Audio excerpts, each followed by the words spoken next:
Meteorologist Chris Bianchi giving us some gardening tips today. Yeah, thanks so much, Lauren. It looks like kind of some pretty good gardening weather as we head over the next few days. So for a bit more about what you can do with your garden, I'll admit my wife is much more the gardening person in our family, but I'm now joined by Debi Borden-Miller with the Associated Landscape Contractors of Colorado. Debi, I understand that you've been looking at maybe a few more flowers than usual this week. Is there something coming up or something special about this week in gardening? Yes. This is, we call it Colorado Destination Week. Okay. And what happens is that there are people looking at flowers, new varieties that are coming out from the various flower breeding companies, and we're lucky in Colorado to have multiple locations. They have a big flower trial up in CSU.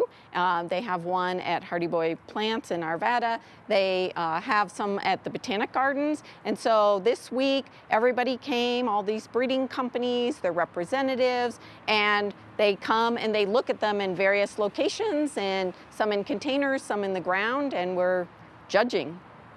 And what is the purpose? So there's all this judging going on. Is this to determine what's going to be coming up here over the next couple months? Yes, so these are new varieties, and they would probably be coming out on the market next year, most likely for a lot of them. And so we're looking at these plants, and you know, we're looking, does it really have a lot of flowers? Is it really a new unique color? Is it performing well? I mean, Colorado's unique in our weather and our soils, and so something that looks really, really good in Chicago or Dallas is not necessarily going to do the same thing here. So we're looking at what is going to be good for Colorado. Well, so Debi, you got so many different kinds of beautiful flowers here. Could you explain a little bit of what we're looking at right now? Sure, yes. So these flowers here I brought because they were so at Hardy Boy Plants, we actually vote, and everybody that comes, 400 people came and voted, and so it's what you think is best, what is unique, or what you like.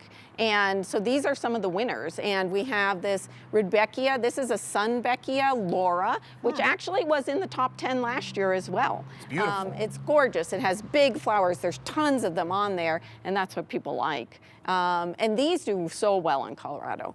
This dahlia here is called Miss Mandy, and it was named by the breeding company Syngenta because she worked for them.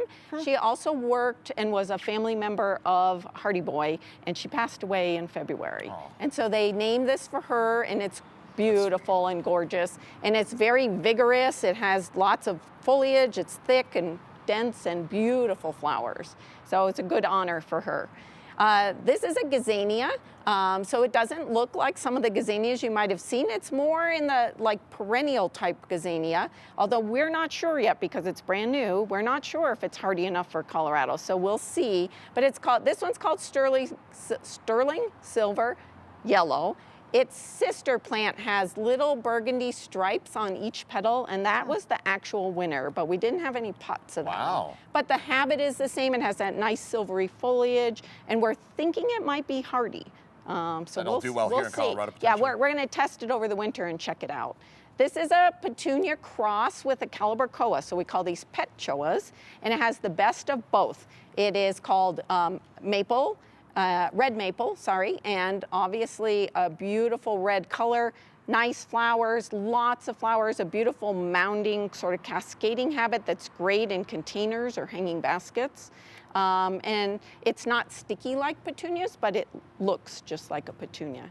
And then this beautiful foxglove in front of you, we're thinking again is going to be maybe perennial here. Again, we have to test it because it's new, but this one is called Deep Rose, and this one they bred because see how many flower stalks are there? I mean, it has a lot of flower stalks. Typically, foxglove have 2 or 3, you know, but it's just not full like this. And so they have this nice plant habit with lots of flower stalks on it.